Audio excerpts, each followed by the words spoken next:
Everyone, how are you? Welcome to my channel one step to success. तो कैसे हैं आप सभी फ्रेंड्स? सो आई होप आप सब अच्छे होंगे, स्वस्थ होंगे, डेली यहाँ पे पढ़ाई कर रहे होंगे, क्योंकि यहाँ पे शिक्षक भर्ती की तैयारी हमने स्टार्ट कर दी है। तो अगर आप भी यहाँ पे छत्तीसगढ़ शिक्षक भर्ती की तैयारी कर रहे हैं तो आप हमारे साथ जुड़ सकते हैं, प्रैक्टिस कर सकते हैं। हम डेली यहाँ पे आप लोगों को प्रैक्टिस सेशंस प्रोवाइड करा रहे हैं फ्रेंड्स, अलग अलग सब्जेक्ट्स पर आप देख सकते हैं। और टाइमिंग आप सभी को पता है, सुबह हमारी 7 बजे बाल विकास की क्लास रहती है। और आज भी हम आप लोगों के लिए एक बाल विकास की बहुत ही शानदार क्लास लेकर आए हैं, जिसमें आप लोगों को बहुत ही इंपॉर्टेंट क्वेश्चंस देखने को मिलेंगे। ठीक है, चलिए फ्रेंड्स स्टार्ट करते हैं इसका सेशन। और पहला हमारा क्वेश्चन देख लीजिए क्या है। बच्चों के व्यक्तिगत विकास हेतु शिक्षा संबंधित किस तथ्य पर एक शिक्षक को ध्यान नहीं देना चाहिए? तो देखिए यहाँ पे निगेटिव स्टेटमेंट पूछा है आपसे। ठीक है, तो ऑप्शन देखिए, बच्चों को रचनात्मक कुशलता का विकास करना, बच्चों में नैतिक मूल्यों के भाव को जागृत करना, बच्चों को पर्याप्त स्नेह प्रदान नहीं करना, या बच्चों के व्यक्तित्व को मान्यता ना देना। तो बताइए कौन सा एक यहाँ पे तथ्य है, ये कौन सा स्टेटमेंट है जो बच्चों के व्यक्ति विकास के लिए शिक्षक को नहीं करना चाहिए, जो उस पर ध्यान नहीं देना चाहिए। ठीक है, अगेन यहाँ पे नेगेटिव पूछा गया है। देखिए नेगेटिव आपसे स्टेटमेंट पूछा गया है, तो आपको नेगेटिव ही आंसर करना है, क्या नहीं करना चाहिए। क्वेश्चन नंबर 122 देख लीजिए, पढ़िए और आंसर कीजिए मुझे। देखिए आप लोगों ने उसका सही आंसर क्या होगा। चूँकि व्यक्तित्व विकास की बात कर रहा है, तो यहाँ पे देखिए क्या बोल रहा है, बच्चों के रचनात्मक गुण और कुशलता का विकास करना, ये तो करना चाहिए। बच्चों में नैतिक विकास को जागृत करना, तो ये भी करना चाहिए। बच्चों को पर्याप्त स्नेह प्रदान नहीं करना, तो ये एक नेगेटिव आंसर है। लेकिन आगे पढ़ते हैं, बच्चों के व्यक्तित्व को मान्यता ना देना।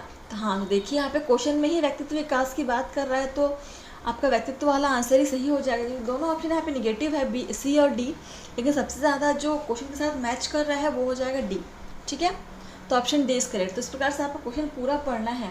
कभी कभार जो एग्जामिनर होता है वो क्वेश्चन में दो आंसर आपको देगा जो दोनों आपको सही लगेंगे। दोनों में से जो आपका क्वेश्चन के साथ मैच कर रहा है सही तरह से, वही आपको आंसर लगाना है। ठीक है, चलिए अगला क्वेश्चन देखिए, किसी बालक के प्रारंभिक व्यक्तिगत विकास में सर्वाधिक महत्वपूर्ण कारक है। ऑप्शन है बालक की अपनी मित्र मंडली के प्रति अभिवृत्ति, घर का वातावरण तथा माता पिता से बालक का लगाव, संवेगात्मक सुरक्षा की बालक में आंशिक योग्यता, या उपरोक्त में से कोई नहीं। तो किसी बालक में प्रारंभिक व्यक्तिगत विकास की सर्वाधिक महत्वपूर्ण कारक क्या है, बताइए। व्यक्तिगत विकास की बात कर रहा है यहाँ भी। ठीक है, तो देखिए यहाँ पे आपका राइट आंसर क्या हो जाएगा, ऑप्शन बी, घर का वातावरण तथा माता पिता से लगाव, यही उनका प्रारंभिक व्यक्ति विकास का फैक्टर हो जाएगा, कारक हो जाएगा। ठीक है, चलिए अगला देखते हैं। 124 बालकों में अधिगम की प्रक्रिया को तीव्र करने हेतु उपयुक्त उपाय है। तो बच्चों में अधिगम की प्रोसेस को बढ़ाने के लिए आप कौन सी प्रक्रिया करेंगे, सबसे अधिक उपयुक्त जो होगा। ऑप्शन है बालकों को अधिगम हेतु प्रेरित किया जाए, स्कूल में प्रदूषण मुक्त वातावरण तैयार किया जाए, अधिगम के प्रति छात्रों का ध्यान एकाग्र किया जाए, या उपरोक्त सभी। चलिए देखिए आंसर क्या हो जाएगा इसका। क्वेश्चन नंबर 124 पढ़िए, आप लोग समझने की कोशिश कीजिए। क्वेश्चन के पैटर्न फ्रेंड्स बहुत ही अच्छे हैं, आपसे ऐसे एग्जाम में आज पूछे जाएंगे क्वेश्चंस। ठीक है, देखिए टेट में आपका लेवल थोड़ा सा इजी रहता है, लेकिन शिक्षक भर्ती में किसी भर्ती से रिलेटेड जो एग्ज़ाम्स होते हैं वहाँ पे आपके एग्ज़ाम्स के जो क्वेश्चंस के पैटर्न रहते हैं वो थोड़े से हाई हो जाते हैं, लेकिन लेवल थोड़ा सा हाई रहता है, थोड़ा हार्ड रहता है। तो आपको उसी के अकॉर्डिंग यहाँ पे आंसर करना है। देखिए इसका आंसर क्या हो जाएगा।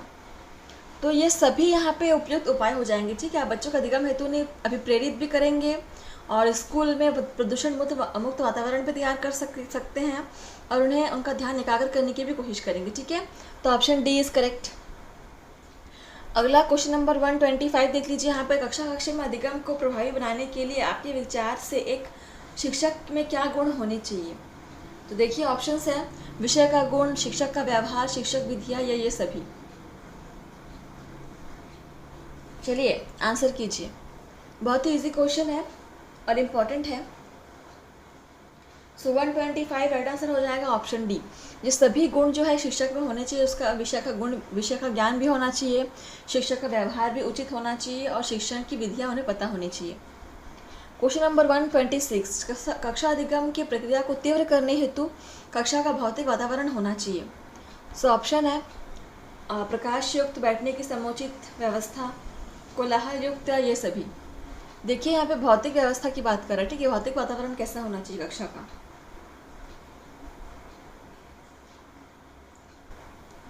देखिए 126, तो ये सभी यहाँ पे होनी चाहिए व्यवस्थाएं। बैठने की उचित समुचित व्यवस्था होनी चाहिए, कोलाहल मुक्त होना चाहिए, हल्ला नहीं होना चाहिए, और प्रकाश युक्त होना चाहिए, ठीक है।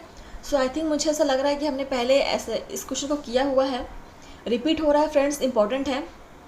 अगला क्वेश्चन 127, प्राकृतिक पर्यावरण का प्रभाव अधिगम की दशा को प्रत्यक्ष रूप से प्रभावित करता है, तात्पर्य है। ऑप्शन है जलवायु तथा वायुमंडल दशाओं का योग बालक की बौद्धिक निष्पत्ति तथा सृजनशीलता पर गहरा प्रभाव डालते हैं। अधिक ताप तथा आर्द्रता बालकों की मानसिक क्षमता के विकास का द्योतक है। जलवायु तथा वायुमंडल दशाओं का योग का प्रभाव बालकों की मानसिक क्षमता को प्रभावित नहीं करता। ये उपरोक्त में से कोई नहीं। चलिए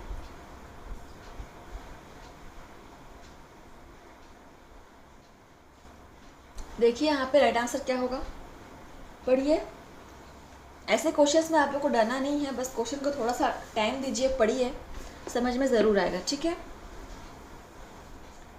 ज़रूरी यही है कि आप क्वेश्चन को पहले समझिए। 127 right answer is option A. जलवायु और वायुमंडलीय दशाओं का जो योग है बालक की बौद्धिक क्षमता को प्रभावित करती है, उसकी निष्पत्ति सृजनशीलता पर गहरा प्रभाव डालते हैं, ठीक है। चलिए अगला क्वेश्चन देखिए 128, किस दूसरी वस्तु के बजाय एक ही वस्तु पर चेतना केंद्रित करना है। सो क्या है ये? ऑप्शन है अधिगम, पर्यावरण, ध्यान या अपरिपक्वता। ये क्वेश्चन भी हमने पहले किया हुआ है, रिपीट हो रहा है फ्रेंड्स, क्वेश्चन इंपॉर्टेंट है। देखिए किसी दूसरी वस्तु के बजाय एक ही वस्तु पर अपनी चेतना को, ध्यान केंद्रित करना को हम क्या कहेंगे? ध्यान कहेंगे, ठीक है। ऑप्शन सी इज करेक्ट, पहले किया हुआ है हमने आंसर इसका। 129 देख लीजिए, मानसिक गणनाओं को प्रयोगात्मक ढंग से निष्पादित करके समस्याओं का समाधान करना है। तो ऑप्शन है स्मृति कौशल, प्रत्यक्षीकरण, रुचि या शारीरिक क्रियाशीलता। सो मानसिक गणनाओं का प्रयोग करके हम किसी समस्या का समाधान की कोशिश करते हैं, तो वो क्या कहलाएगा? देखिए शारीरिक क्रियाशीलता तो नहीं होगा, क्योंकि इसमें मानसिक क्रिया का कोई संबंध नहीं है, तो इसको काट दो, ठीक है। अब रुचि का भी हाँ इसमें से कोई संबंध नहीं है। अब बचा स्मृति कौशल, प्रत्यक्षीकरण। तो प्रत्यक्षीकरण वो होता है जब हम सामने किस चीज़ को प्रत्यक्ष रूप से देखते हैं। तो प्रत्यक्षीकरण से ज़्यादा बेहतर मुझे यहाँ पे स्मृति कौशल लग रहा है। स्मृति कौशल का ही संबंध है मानसिक गणनाओं से, ठीक है। तो ऑप्शन ए इज करेक्ट। इस प्रकार से आपको आंसर को निकालना है, ठीक है, छाट के। चलिए अगला क्वेश्चन देखिए, क्वेश्चन नंबर 130, बालक में अधिगम की प्रक्रिया में योगदान करने वाला महत्वपूर्ण कारक है। ऑप्शन से वातावरण, बालक की आयु, अभिप्रेरणा या ये सभी। तो कौन से कारक है जो बालक के अधिगम की प्रक्रिया में योगदान करते हैं? 130 ये सभी, ठीक है। वातावरण हो गया, अभिप्रेरणा हो गया, बालक की आयु, तीनों ही बालक की अधिगम की प्रक्रिया में योगदान है इनका। चलिए अगला क्वेश्चन देखिए, क्वेश्चन 131, विद्यालय का वातावरण उस उद्यान की भांति है जिसमें ऐसे वातावरण का निर्माण होता है जहां बालक की शक्तियों का स्वाभाविक विकास हो सके। तो यह मत किसका है? तो देखिए एक कथन वाला क्वेश्चन है, तो ये कथन किसका है, मत किसका है बताना है आपको, ठीक है। पढ़ लीजिए आप लोग क्वेश्चन को, और यहाँ पे हम ऑप्शंस देखते हैं, स्किनर, फ्रॉबेल, रूसो या जीन पियाजे। तो देखिए फ्रेंड्स, अगर आपने अभी तक चैनल को सब्सक्राइब नहीं किया हुआ, सब्सक्राइब कर लीजिए फ्रेंड्स, इससे आपको डेली क्लासेस के नोटिफिकेशन मिलते रहेंगे, ठीक है। और अगर आप बेसिक की तैयारी करना चाहते हैं तो हमारे CG टेट का जो सीरीज़ है हमने इससे पहले कराया हुआ है आपको, उसमें 40+ आपको क्वेश्चंस मिल जाएंगे। उस सीरीज़ को आप कंप्लीट अटेंड कीजिए फ्रेंड्स। हर एक सीरीज़ में आपको बहुत ही बेसिक से हमने एक कंटेंट पर MCQ कराया हुआ है, ठीक है। और टेट की तैयारी या शिक्षक भर्ती की तैयारी लगभग सेम ही होती है, इसमें कोई डिफरेंस नहीं होता है, बस लेवल का थोड़ा ऊपर नीचे होता है, ठीक है। तो लेवल हम यहाँ पे आपका कवर करा रहे हैं। आप बेसिक की तैयारी कर लीजिए, ठीक है। देखिए 131 right answer is option 3, Rousseau का यह कथन था, ठीक है। अगला क्वेश्चन देखिए 132, अधिगम को प्रभावित करने वाला शिक्षा संबंधित कारक नहीं है। तो शिक्षा संबंधित कारक कौन सा नहीं है बताना है आपको। ऑप्शन है विषय का ज्ञान, मनोविज्ञान का ज्ञान, व्यक्तिगत भेदों का ज्ञान, अनुशासनहीनता। तो शिक्षा से संबंधित कारक नहीं है कौन सा जो अधिगम को प्रभावित करता है। बहुत इजी है। देखिए विषय का ज्ञान संबंधित है शिक्षक से, मनोविज्ञान का ज्ञान भी संबंधित है एक शिक्षक से, और व्यक्तिगत भेदों का ज्ञान भी संबंधित करता है, लेकिन अनुशासनहीनता का कोई संबंध नहीं है यहाँ पे शिक्षक से, ठीक है। Option D is correct. 133, एक बालक कक्षा में दी गई अनुक्रियाओं को तेजी से सीख जाता है, तो इसका कारण हो सकता है। ऑप्शन है बालक की तेज बुद्धि, बालक की सुनने की क्षमता, बालक की तेज नज़र, बालक की क्षीण बुद्धि लब्धि। तो आज बहुत सारे क्वेश्चंस रिपीट हो रहे हैं फ्रेंड्स, ये भी रिपीट हो रहा है क्वेश्चन 133, ये हमने पहले किया हुआ है। चलिए आंसर कीजिए। ऑप्शन ए इज करेक्ट, बालक की तेज बुद्धि ही उसका कारण हो सकता है, ठीक है।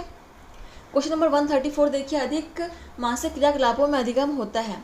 सो ऑप्शन है कम प्रभावशाली, अधिक प्रभावशाली। अधिगम का मानसिक क्रियाकलापों से कोई संबंध नहीं है, उपरोक्त में से कोई नहीं। ये भी हमने किया हुआ है। अगर आप अधिक मानसिक क्रियाकलाप करते हैं तो आपकी अधिगम जो है वो क्या होगा, अधिक प्रभावशाली होगा ना। Option B is correct. Question number 135 और हमारा आज का लास्ट क्वेश्चन है, देखिए क्या है। अधिगम पर व्यक्तित्व तथा वातावरण संबंधित कारकों का प्रभाव किस अवस्था पर पड़ता है। तो ऑप्शन है इसके पूर्व बाल्यावस्था, बाल्यावस्था, किशोरावस्था या संपूर्ण जीवन। देखिए आपने कितने स्कोर किए हैं, हमें क्लास ख़त्म होने के बाद हमें कमेंट के माध्यम से बताइएगा आप कि आपने कितने क्वेश्चन खुद से सॉल्व कर लिए हैं, ठीक है। और आपको क्लास कैसा लगा वो भी हमें कमेंट के माध्यम से बताइएगा। तो चलिए यहाँ पे देखिए राइट आंसर क्या हो जाएगा 135 का। ऑप्शन डी संपूर्ण जीवन हो, सॉरी संपूर्ण जीवन नहीं होगा इसका। क्या बोल रहा है क्वेश्चन, हाँ संपूर्ण जीवन हो जाएगा। Option D is correct. हमारे लाइफ टाइम तक हमारे जीवन पर इसका प्रभाव पड़ता है। अधिगम के व्यक्ति का वातावरण संबंध कारकों का प्रभाव लाइफ टाइम तक पड़ता है, ठीक है। तो इस प्रकार से फ्रेंड्स आपका सेशन यहीं पर समाप्त होता है। आप हमें बताइए आपको क्लास कैसा लगा। क्लास का आप लाइक शेयर कमेंट कीजिए और बने रहिए ऐसे हमारे साथ फ्रेंड्स, तैयारी करते रहिए, प्रैक्टिस करते रहिए, ठीक है। तो चलिए फ्रेंड्स मिलते हैं आपसे नए सेशन में नए क्वेश्चंस के साथ, नए सब्जेक्ट के साथ। धन्यवाद, आज के लिए बस इतना ही।